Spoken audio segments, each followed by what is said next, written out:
Hi అండి. అందరు ఎలా ఉన్నారు? బాగున్నారా? అందరికీ తెలిసే ఉంటుందండి, పాతకాలం నాటి అయితే నేను పిట్టు ప్రిపేర్ చేస్తున్నానండి. చాలా బాగుంటుంది టేస్ట్. అయితే 1 కప్పు రైస్ తీసుకొని వాటిని ఫ్రై చేసి పక్కన పెట్టుకున్నానండి. మరీ సాఫ్ట్గా పట్టకూడదండి, కొంచెం రవ్వగా పట్టుకోవాలి. మిక్సీ చూసారు కదా, ఇలా రవ్వగా పట్టుకోవాలండి. ఇప్పుడైతే 1 బౌల్ తీసుకొని అందులో రవ్వ యాడ్ చేసుకోవాలి. ఇప్పుడు కొంచెం వాటర్ యాడ్ చేసుకొని కలుపుకుంటూ ఉండాలండి. ఎక్కువ వాటర్ యాడ్ చేయకూడదు.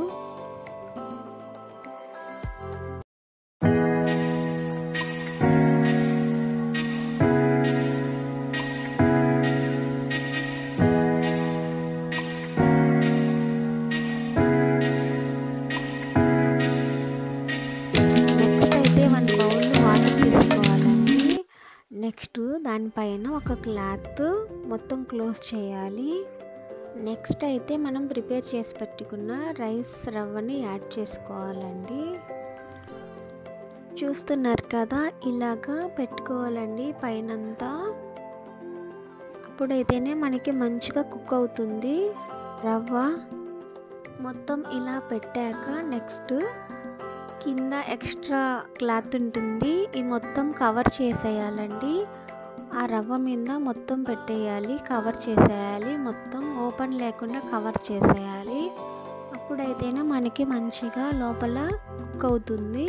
నెక్స్ట్ అయితే 1 బౌల్ తీసుకొని ఈ క్లాత్ మీద బోర్లించి ఇలాగ పెట్టాలండి. ఎయిర్ అయితే బయటికి పోకుండా ఇలాగా క్లోజ్ చేయాలి. బౌల్ తీసుకొని ఓన్లీ 10 మినిట్స్ అయితే సరిపోతుందండి. చూసారు కదా, నేనైతే ఓపెన్ చేశాను. 10 మినిట్స్ తర్వాత మంచిగా కుక్ అయిందండి. ఇలా కుక్ అయితే సరిపోతుంది. నెక్స్ట్ అయితే ప్లేట్లో వేసుకోవాలండి. చాలా హీట్గా ఉంటుంది, చూసుకొని కలుపుకోవాలి. ఇలాగా ఉండలు లేకుండా కలుపుకోవాలండి. నెక్స్ట్ అయితే గీని యాడ్ చేసుకోవాలండి. చూసారు కదా, ఇంత గీ అయితే పడుతుంది.